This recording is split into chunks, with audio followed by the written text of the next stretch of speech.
Resumen imposible.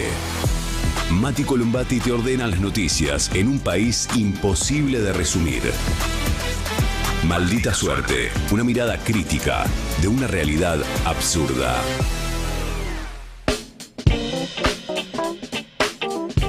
Y ahí va, cuando no está Mati Colombati lo ordenamos nosotros, porque también tenemos esa capacidad, como gran equipo que somos. Vamos a empezar con una de las noticias que, creo que no sorprenden a nadie porque están avanzando, así como avanza la libertad, avanzan las privatizaciones, señoras y señores. Se publicó en el boletín oficial finalmente la resolución del Ministerio de Economía para comenzar con el proceso de privatización de la empresa estatal Enarsa mediante la venta de acciones. Lo que pretende Caputo es transferir el paquete accionario de la controlante de Transener, que es la transportista de electricidad, en un plazo de 8 meses. Para que se entienda un poco, porque es bastante compleja, digamos, la dinámica de cómo está distribuida o cómo está distribuido el paquete accionario. Hasta ahora, Enarsa, es decir, el Estado, tiene por ahora el 50% de una sociedad anónima que se llama Citelec y el otro 50% de Pampa Energía, ¿no? El amigo Building.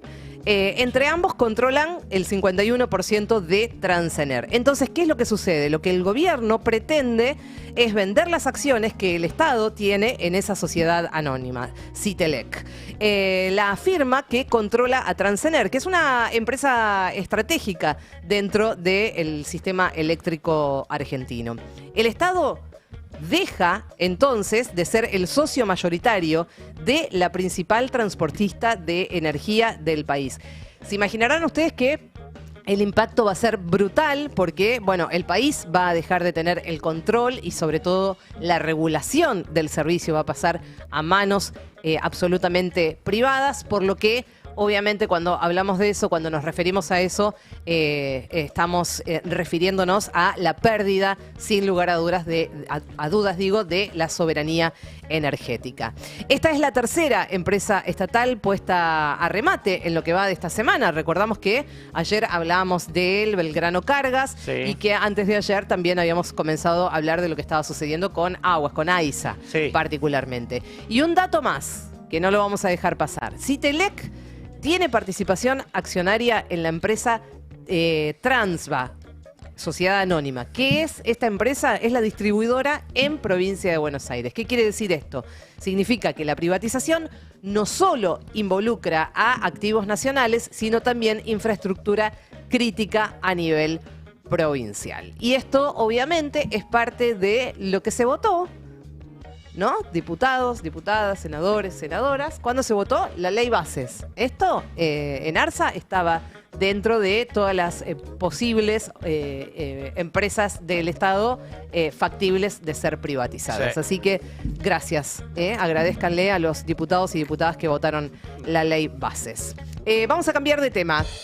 Otra de las cosas que avanza es la deuda. Hay, si se quiere, para el gobierno una buena noticia, porque después de casi 2 meses de negociaciones, el gobierno finalmente terminó alcanzando un acuerdo técnico con el Fondo Monetario sobre la primera revisión del programa de facilidades extendidas, que lo que va a hacer es destrabar más guita que el fondo había prometido. Recuerden que era el mismo programa crédito que ya estaba, el que anunciaron en abril, que eran 15.000 millones, 12.000 millones le mandaron de entrada y ahora le tienen que pagar 2.000 más. 2.000 millones de dólares es lo que está esperando que finalmente se destrabe el gobierno de Javier Milei. De todas formas, esto está sujeto a la aprobación del organismo, o del directorio del organismo. Por ahora son los técnicos los que aprobaron todo vale, esto. Eso no, después pasa nadie piensa que los directivos o el directorio del Fondo Monetario Internacional vaya a ser otra cosa de lo que acaba de aprobar el staff técnico. Más teniendo en cuenta que las versiones, por ejemplo, hoy Marcelo Bonelli decía que hubo una intervención directa de Scott Bessent, el hombre que vino acá para esta aprobación, porque claramente, había metas que no estaban cumplidas.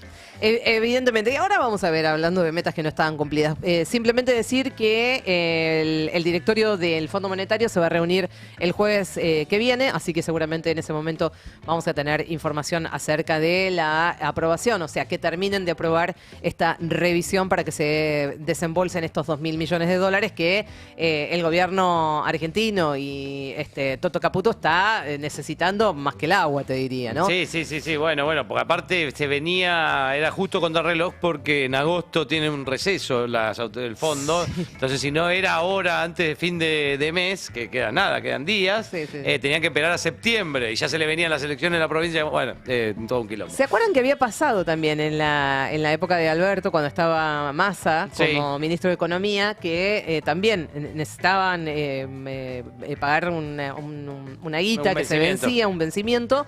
Y el Fondo Monetario entró en recesión de vacaciones. En vacaciones, sí, no la mandó. Y tuvo que hacer una ingeniería tremenda. Sí, con los chinos y demás cuestiones. Y empezar gente a pasar de Qatar. la gorra. Sí. Sí. Fue tremendo. Bueno, eso se supone que no va a pasar ahora, porque la verdad que está bastante alineado todo. Ahora, permítanme decirles lo que dice el fondo acerca de esta revisión, porque para ellos está todo maravilloso, todo marcha acorde al plan, dirían acá. TEMAP. Que dicen el fondo que el programa ha tenido un inicio sólido, a pesar de un contexto externo más desafiante. Destacan en este informe que el proceso de desinflación y el crecimiento de la economía han continuado, que la pobreza ha seguido disminuyendo y Argentina ha vuelto a los mercados internacionales de capital antes de lo previsto. ¿Quién lo hubiera dicho? Bueno, de acuerdo con las evaluaciones privadas, la Argentina cumplió con casi todas las metas del programa. Particularmente se alcanzó en exceso, dice el fondo, el compromiso en materia de superávit fiscal. En cambio, se entiende que el país no logró el objetivo de acumulación de reservas, tema por el cual el Fondo Monetario le daría lo que se llama un waiver, el perdón, un perdón. Estaría pidiendo a la Argentina un perdón en ese sentido y me parece que no están demasiado inconformes con decirles que sí a este perdón. Fíjense, de todas formas, en relación al tema de las reservas. Muy interesante lo que subió Hernán Lecher a propósito de esta información del CEPA, porque es muy interesante. Sube un cuadro, voy a tratar de contárselos, pero es básicamente un derrumbe de las reservas desde diciembre de 2024 hasta ahora. Estrepitoso. El cero, por supuesto, marca desde donde se empieza a contabilizar y a partir de ahí es todo hacia abajo. Toda la primera parte, el gran derrumbe es durante toda la primera etapa que el gobierno, que Toto Caputo intentó que el dólar no se dispare. Entonces ahí vieron que era que todos los días vendían reservas. Bueno, eso es lo que estamos viendo, una caída tremenda. Después hubo una pequeña suba y ahora nuevamente una baja estrepitosa de las reservas. Realmente los números son escalofriantes, pero bueno, esto parece que al Fondo Monetario Internacional por ahora, solamente por ahora, no le está preocupando. Hablando de Toto Caputo, ayer estuvo en Carajo, en el stream Carajo. Y dijo... Claro, porque está en el programa de su equipo económico. Claro. Ahí tiene un programa de stream en el equipo económico de Toto Caputo. Exactamente, todos los jueves. Claro. Todos los jueves. Sí, las tres anclas se llaman. Las tres anclas. Ahí estuvo el Toto Caputo y, por supuesto, habló de esto, de cómo le sirve, digamos, esta estos 2.000 millones. No solamente estos 2.000 millones, sino, digamos, este informe positivo del Fondo Monetario Internacional. Vamos a escucharlo. Firmamos un excelente acuerdo para el país. Es, digamos, mejor que lo que teníamos, que lo que habíamos firmado antes. En el sentido de que va a ayudar, creo, significativamente a que el país pueda recuperar acceso a los mercados para por lo menos poder refinanciar su deuda. Y una de las partes más desopilantes, yo no sé si lo vieron. No, es espectacular esto igual, porque te das cuenta, está celebrando que le mandaron 2.000 millones de dólares para de esa manera que le van a mandar 2.000 millones de dólares para de esa manera poder acceder a los mercados para pedir más deuda. Para seguir refinanciando deuda, o sea, para seguir roleando. Es arrolar mi vida, eso es tremendo. Es así. Y esta parte que vamos a escuchar ahora es probablemente no sé si ponerlo en términos de lisergia, pero se le parece bastante, porque él habla de que justamente con el tema de las reservas y qué sé yo, que tuvo que pagar mucha deuda, se quejó de la deuda. Sí, qué grande. Se quejó de la deuda. Lo que pasa que le faltó... Había un hijo de puta en el 2018 que tomó una cantidad de deuda, es chico. un hijo de puta. Y yo ahora me tengo que poner a pagar esa deuda. Por supuesto no hubo nadie que le haya dicho, che, Toto, esa deuda es tuya también. Sos vos. Un programa que compra reservas. El problema ¿cuál es? Que si uno no tiene acceso al mercado para refinanciar el capital, entonces esas reservas se van en pagos de deuda, que es lo que ha pasado estos 18 meses. No hemos hecho otra cosa que cancelar deuda. De hecho, hemos bajado la... Qué manera de pagar deuda. ¿Quién habrá sido el hijo de puta? Es tremendo. El chabón dice, no pudimos acumular reservas porque nos la tuvimos que pasar pagando deuda. Alguien pidió 45.000 millones de dólares al piense FMI. En mí, por favor. Es impresionante. Bueno, hablando del Fondo Monetario y de la injerencia de Estados Unidos, obviamente, en esta aprobación, digamos, de la revisión, claramente entendemos que hay una ayudita de with a little help of my friends, ¿no? Sí. Bueno, y toda la polémica que se armó en torno a Lamelas, a Peter Lamelas. Sí, eso también me acordaba cuando leía lo de Bessent y la intervención directa. Ahí está la campaña Support for the Midterm, decía Lamelas. Claro. Support to Milley for the Midterm. Acá las elecciones, ¿no? Que se vienen, traduciéndolo. Acá tenés el support. Perdón por mi inglés, excelente inglés. Es espectacular, no se te entiende, Gera. Excelente, pero acá midterms no existe como término, digamos. Es muy de los yankees. Elecciones intermedias. Sí. Nosotros, en realidad, le decimos siempre las legislativas. Para nosotros es la legislativa. Pero bueno, en el medio de la polémica por todos los dichos de este señor Peter Lamelas, supuesto posible futuro embajador norteamericano en la Argentina, se confirmó una visita, Ori, que yo cuando lo leí me acordaba mucho de vos porque vos nos hablaste mucho de esta mujer, que es la secretaria de Seguridad Nacional de los Estados Unidos, es Kristi Noem, a nuestro país, que es una especie de Patricia Bullrich, digamos, de norteamericana, que es la que se encarga de cazar y de deportar a los migrantes irregulares, ¿no? Sí, parece hacerlo con mucho gusto. Así que pone la cara, la palabra, el rostro, le gusta el rol que está ocupando.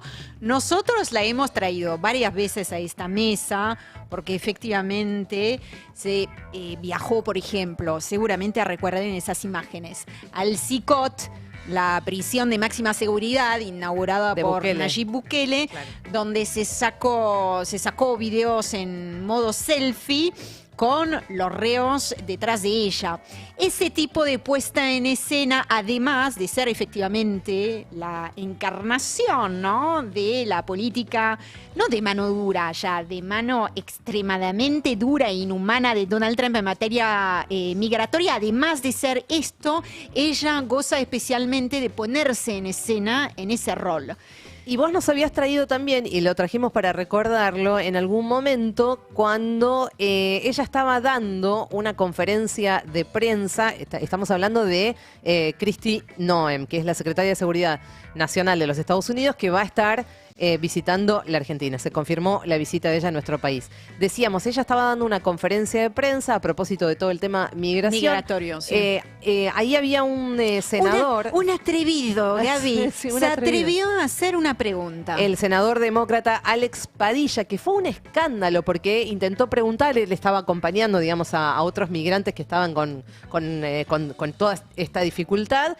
Y finalmente lo terminaron. Ahí estamos repasando las imágenes sí, que fue un escándalo en los Estados Unidos, porque detuvieron a un senador. Sí. Así. De hecho, a más de uno. En realidad, cualquiera que se atreva a cuestionar, ni siquiera te diría cuestionar, hacer preguntas o acompañar también a las personas migrantes, ¿no? Para que no sean, como lo estamos viendo últimamente, para que no las detengan.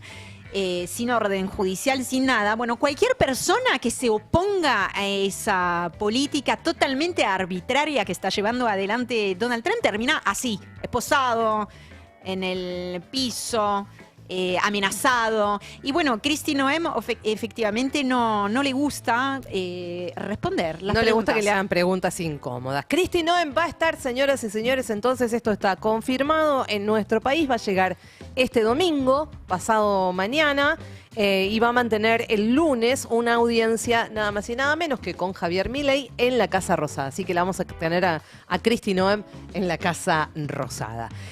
Cambiamos de tema, nos vamos a meter ahora con el aumento a las jubilaciones y a la AOH. Esto está oficializado a través del ANSES. Estamos hablando de un incremento del 1,62% en línea con el número que terminó dando el IPC del INDEC. Así que el haber mínimo de agosto va a ser de 314.300 pesos, al que se le va a sumar, por supuesto, el bono congelado desde hace ya tantísimo tiempo de 70.000 pesos. Estaríamos viendo qué es lo que sucede también con lo que ocurre en el Congreso luego del receso invernal, en donde todavía está esperando la posibilidad de algún tipo de recomposición, sobre todo también del bono que, insistimos, está congelado hace un montón de tiempo. Además, se actualizó el valor de la pensión universal para adulto mayor, la PUAM, que paga, recordamos, un 80% de una jubilación mínima. Así que esto en agosto va a superar un cobro de 251.000 pesos aproximadamente, ¿no? Para ir redondeando. También la AUH, que se actualiza también por estos incrementos que da el ANSES y que se incrementa según la inflación. Este mes del 1,62%, entonces significa que los valores a partir de agosto quedan así. AUH general, 90.348 pesos. AUH por hijo con discapacidad, 294.000 pesos. Es lo que van a cobrar, y la asignación por embarazo, 90.300 pesos. Las pensiones por discapacidad, el monto es tremendo, el del aumento, porque quiero decírselo, porque es impactante. Esto de lo que viene, de lo que nosotros venimos hablando y nos venimos haciendo eco, de todas las movilizaciones que hay permanentemente, no solamente por, digamos, la incapacidad que están teniendo para poder sobrevivir las personas justamente que cobran este tipo de pensiones, sino también todo lo que hay y todo el ecosistema que se mueve alrededor de eso, con los prestadores que cada vez son menos porque tienen que dedicarse a otra cosa, porque cobran sueldos de miseria. Esto también incluye a los transportistas, que no les aumentan hace un montón de tiempo y que ya ni siquiera pueden costear la nafta. Es decir, es todo una cadena de empobrecimiento, sí, tremenda. Y el monto que estaban cobrando en julio de las pensiones por discapacidad era de 216.000. ¿Saben a cuánto aumenta? 220.000. Es un montón. 4.000 pesos el aumento. Es un chiste, la verdad, que parece, realmente es vergonzoso, parece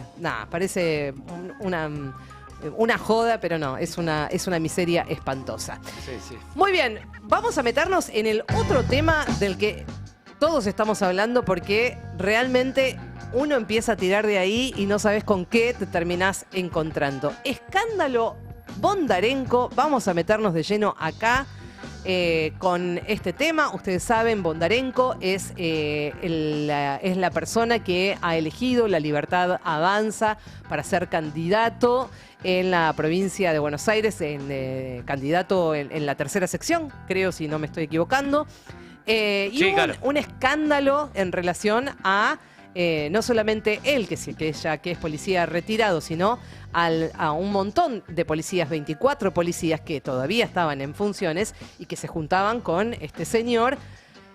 Bueno, ahora nos vamos enterando para qué se juntaban. Claro, ¿no? claro. El tema es para qué se juntaban. No solo que se juntaran, se puede juntar con su quiera, sí, con sus compañeros, comer asado, si se quiere. Comer asado, ser padrino del hijo. El problema es que empiezan a aparecer, digamos, informaciones que realmente dan escalofrío. Bueno, el ministro de Seguridad bonaerense, Javier Alonso, se refirió justamente a esta investigación por estos 24 policías que están por ahora corridos, que le habrían ofrecido financiamiento con recursos del Estado para la campaña a este candidato libertario que mencionábamos, Bondarenko. Javier Alonso, ministro de Seguridad de la provincia de Buenos Aires, habló sobre el golpe institucional que estaba organizando este grupo de policías, y lo decimos así porque básicamente es como hay que mencionarlo. Golpe institucional que estaba organizando este grupo de policías, del cual Bondarenko, el candidato libertario en La Matanza, era parte. Una especie de consultora política, la policía ecológica tiene sedes descentralizadas en toda la provincia. Ponen un teléfono a nombre de Bondarenko con todos los teléfonos de todos los concejales y los legisladores de La Libertad Avanza, los del PRO que se pusieron peluca, los radicales que se pusieron peluca, y empiezan a hacer como una consultoría en temas de seguridad. Qué bárbaro. Y entonces empiezan a proponer proyectos, empiezan a darle estas ideas, y la denuncia también habla de que filtran información de los operativos policiales. Todo eso es todo ¿Filtran información? de los operativos ¿Y a quién le policiales. filtran información? A estos concejales, a estos punteros políticos. Entonces, todo esto es gravísimo, lo que está en gravísimo. materia de investigación. Al mismo tiempo hay documentos, hay otros documentos, aparte de este. Sí, Estas vamos son las poniendo notas que me Pompi. llegan a mí, pero hay Claro. otros, con el logo de La Libertad Avanza, donde proponen un proyecto, ¿sí?, para Ahí reformar está. la policía. Con el Código de la Libertad ¿Ves? Avanza, Florencio Varela. Eso está en las computadoras de la policía de la provincia. Es decir, de esto La lo Plata. manejaba, claro, desde los despachos oficiales. ¿Mm? Ahí está. Entonces, está claro que no es un asado, ¿no? No. Está claro que lo que buscan, en una de las reuniones se plantea, bueno, si somos ministros de seguridad, ¿tenemos todo listo para avanzar? Sí, ya tenemos el plan de reforma de policía, tenemos la purga policial. ¿Cómo? Si somos ministros. Si mañana somos ministros de seguridad, tenemos la reforma policial, la reforma de la ley de la policía, la reforma de la política de seguridad, tenemos la purga policial. Porque ellos lo que planteaban era que los más antiguos de ellos pasen a retiro y ellos quedar al frente de la policía.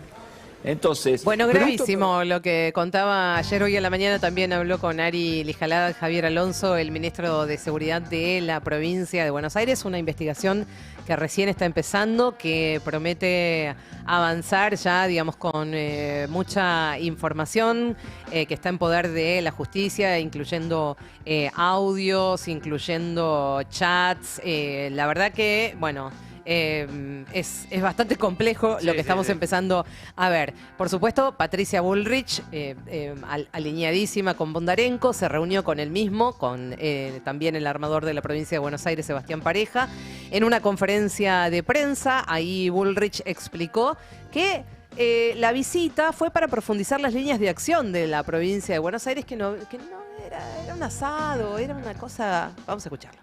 El asado se hizo en la casa donde de un policía en actividad cuyo hijo, él es el padrino, y a la vez él es padrino del hijo del policía a donde fue. Es decir, hay una relación de familia porque son padrinos ambos de sus hijos, y en ese lugar se hizo un asado, y a ese policía junto a otros 23 policías los echaron por compartir un asado de camaradería, de amistad. ¿Aseguran que hay pruebas? Sí, claro que hay pruebas del asado, por supuesto. Debe haber restos del asado. Patricia, ¿no hubo un allanamiento en el que encontraron supuestamente material militante? La lectura política de este hecho. Mire, la lectura política del hecho es que Kicillof, además de ser inútil, es una persona que odia a la policía y que está del lado de los delincuentes.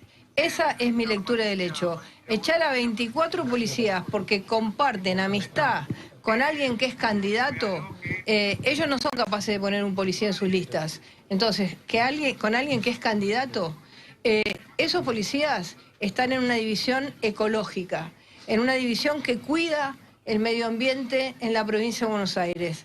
Él está realmente triste, y lo que pedimos nosotros es que los vuelvan a tomar, porque no se puede tomar represalias contra policías que son amigos y que son familia. Estábamos esperando que alguien diga no entiendo y que ella diga ya lo vas a entender, ¿no? Sí, Pero sí, bueno, sí, haciendo todas esos, se meten esos berenjenales de cómo hay cuestiones familiares, de padrinazgos y qué sé yo. ¿Pero qué era? ¿Padrino de los hijos de los 24 No lo sabemos. policías? Y bueno, por ahí son una gran familia, uno nunca sabe. Esto, cada vez que habla Patricia Bullrich, además lo oscurece mucho más, ¿no? Es una cuestión de amistad, dice.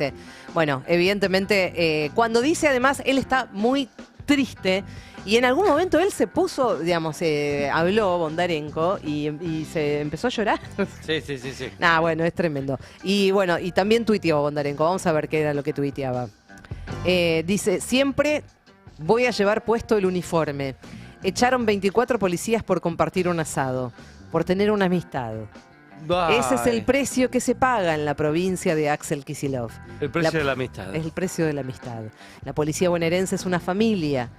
El que alguna vez se puso un uniforme sabe lo que significa. Bueno, hoy a la mañana el ministro bonaerense explicó también la participación de los policías justamente en toda esta circunstancia. Decíamos, había hablado Javier Alonso también acá con Ariel Jalado.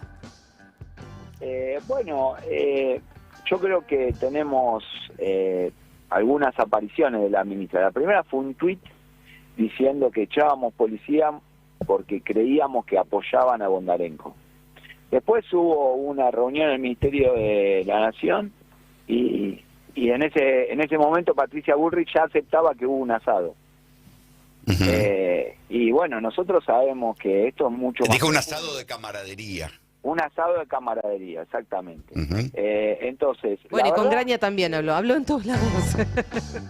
Bueno, ahí nada, tratando de echar un poco de luz Javier Alonso acerca de cómo va avanzando esta investigación que evidentemente no tiene nada que ver con un asado amistoso y familiar, etcétera, etcétera, porque como ya contaba el mismo Alonso, evidentemente no han tenido ni siquiera la prolijidad de hacerlo, digamos, con computadoras o digamos, pasarse todo ese tipo de información con computadoras que estén fuera, digamos, del circuito de la bonaerense. Así que esto recién está empezando, es una investigación que seguramente va a tener algún tipo de resultados o por lo menos más detalles en los próximos días y que se los vamos a estar contando.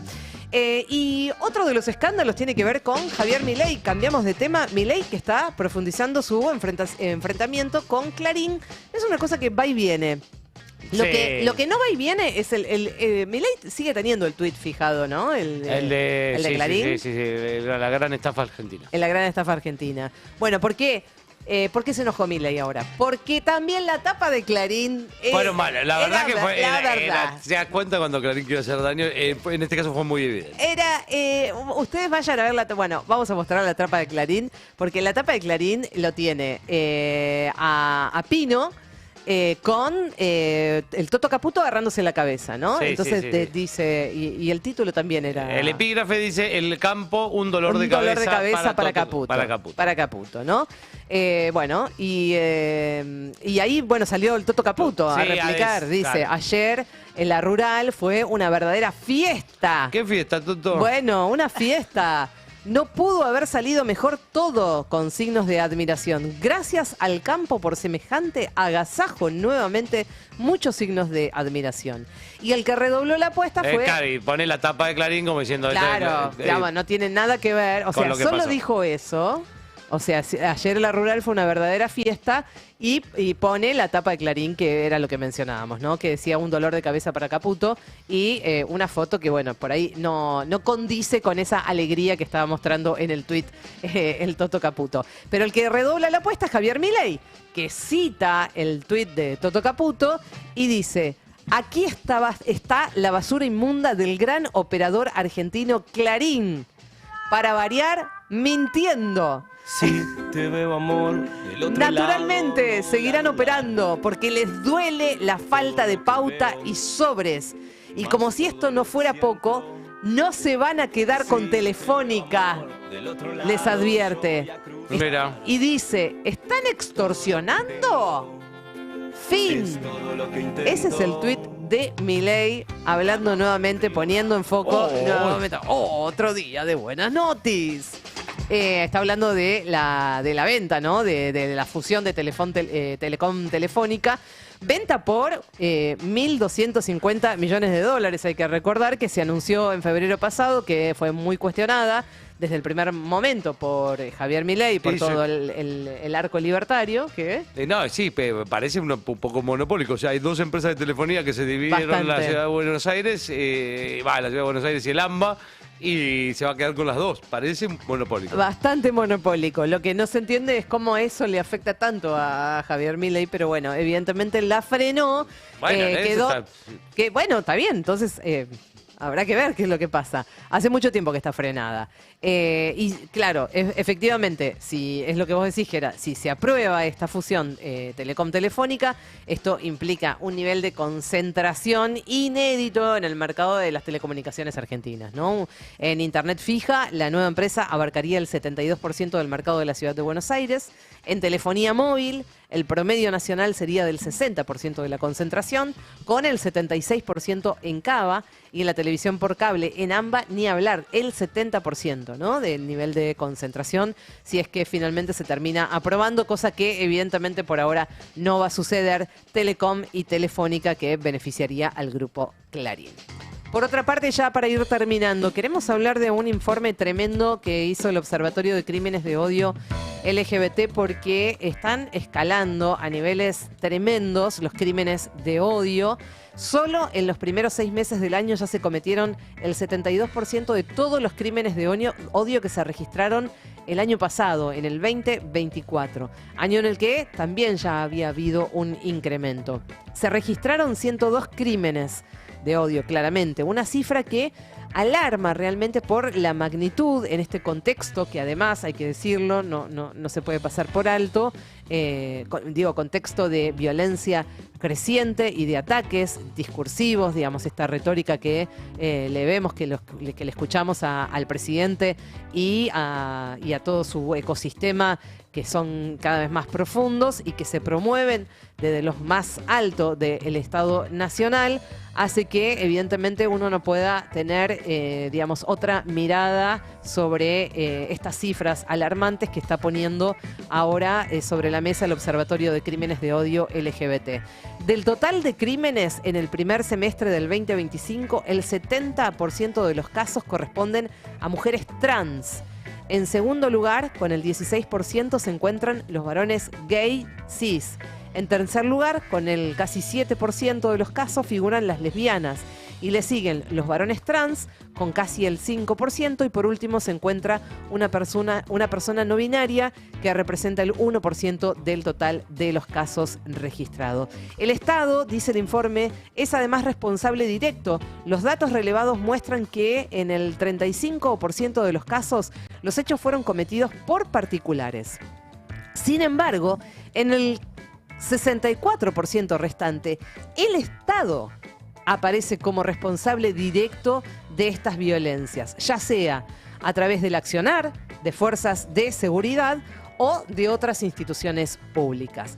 Desde que Milei asumió y eligió a las diversidades como blanco, se cerró el INADI, por supuesto, se eliminaron las políticas de inclusión, se modificó la ley de identidad de género y se promovieron acciones que niegan la existencia misma de las infancias y de las adolescencias trans. Un dato que no queríamos dejar pasar y por eso estamos cerrando esta parte informativa de nuestro país con este informe, insistimos, del Observatorio de Crímenes de Odio de la comunidad LGBTIQ+. Ahora sí, nos vamos a la información internacional. Ori. Francia terminó confirmando que va a reconocer al Estado de Palestina. Y si digo confirmar, es que la decisión ya estaba tomada hace varios meses. Pero ahora lo que hizo el presidente francés, Emmanuel Macron, es ponerle fecha y lugar. Lo va a anunciar oficialmente en la Asamblea General de las Naciones Unidas, que se va a celebrar en Nueva York en la segunda quincena de septiembre. Macron dijo que es urgente lograr un alto del fuego en Gaza, liberar a los rehenes y llevar ayuda humanitaria a la población civil. Acá estoy resumiendo un mensaje que compartió en sus redes sociales. También habló el mandatario de desmilitarizar a la milicia Hamas, reconstruir Gaza y avanzar hacia la creación de un Estado palestino viable que reconozca a Israel y contribuya a la paz en la región. No hubo anuncio ni de sanciones ni de embargo de armas, ¿sí? Pero hubo una confirmación de que Francia va a reconocer el Estado de Palestina. No es el único país, no es ninguna vanguardia. Hay más de 140 países en el mundo que integran las Naciones Unidas, de los más de 190 que integran las Naciones Unidas, que ya reconocen a Palestina como Estado. Pero es verdad que solo hay una minoría dentro del bloque de la Unión Europea y ninguno dentro del G7, por ejemplo, como para citar un grupo que tiene cierto peso en el concierto internacional. En ese sentido, termina siendo una noticia, termina siendo noticioso. ¿Y qué piensa Donald Trump, el presidente estadounidense, de todo esto? Bueno, lo escuchamos antes de viajar a Escocia. A ver. Different kind of a guy. He's okay. He's a team player, pretty much. But here's the good news: what he says doesn't matter. Es un buen tipo, es buena persona, le gusta jugar en equipo, no está nada mal, me cae bien. Pero la verdad, lo que diga no importa. ¿Está hablando de Macron? Sí, está hablando de Emmanuel Macron, que también lo recibió en París junto con su mujer y estuvieron ahí paseando. ¿Se acuerdan de esas imágenes? Sí, claro. Bueno. Y ahora está diciendo que no importa lo que dice Emmanuel Macron. Bueno, también desde la administración de Donald Trump acusaron a Francia de servir a la propaganda de Hamas al tomar esa decisión y calificaron también la medida como una bofetada en el rostro de las víctimas del 7 de octubre, en referencia, por supuesto, a los atentados perpetrados por integrantes de Hamas en suelo israelí. Qué difícil, ¿no? Porque... No, corre todo el tiempo el marco, digamos, de la discusión, hace imposible tener como una conversación sensata. Eso ibas a decir, ¿no? Exacto. Sí, porque siempre cualquier iniciativa que tomes y que llegue a ser... que pueda ser crítica, ¿no?, con la política genocida, por ejemplo, de Benjamín Netanyahu, da lugar a comentarios de ese tipo que inhabilitan por completo la búsqueda de una salida real a lo que está sucediendo. Justamente, más allá, digamos, de los avances diplomáticos, cada avance es para celebrar, Gaby, por supuesto, pero es importante entender que nada cambia por ahora para los gazatíes, que siguen acechados por la hambruna, y en el día de ayer le dedicamos un cierto tiempo en el resumen imposible para mostrar, ¿no?, compartir esas imágenes que están finalmente abriéndose paso hacia las portadas de los diarios, que están finalmente teniendo una difusión a nivel internacional. Hoy les traje... Cada día tratamos de traer alguna palabra. Hoy les traje, por ejemplo, la palabra del director general de la OMS, que se mostró bastante atónito frente a la pasividad internacional. Mass starvation means starvation of a large proportion of a population. And a large proportion of a population of Gaza is starving. I don't know what you would call it other than mass starvation. De alguna manera está respondiendo a aquellos que impugnan la idea, o no la idea, el diagnóstico de que hay una hambruna que está acechando el enclave palestino. Y dice, una hambruna es cuando una gran proporción de la población padece hambre. Y en este momento, una proporción muy grande de la población en Gaza se está muriendo de hambre. Entonces, él dice, no sé cómo llamarlo si no es hambruna. Y es una hambruna que ha sido provocada por el hombre. De eso también estuvimos hablando en el transcurso de esta semana. Gente, asociaciones de organizaciones de ayuda internacional, humanitaria, expertos en hambruna. Hemos traído alguna palabra de un experto en esa materia que dicen, esto está claro, es una hambruna programada, controlada. En ese sentido, es distinta a otras hambrunas que hemos podido ver en años recientes. Claro, y las imágenes, las fotos, los videos que circulan, no sé, es devastador, realmente es devastador. Y es lo que vos decís siempre, ¿no? Cuando pase el tiempo y veamos esto y seamos interpelados por nuestros hijos, por nuestros nietos, pensando que... nadie está haciendo nada por esto, no sé, es devastador, realmente. Sí, es devastador como grupo humano, digamos, es vergonzoso para nosotros todos como comunidad humana.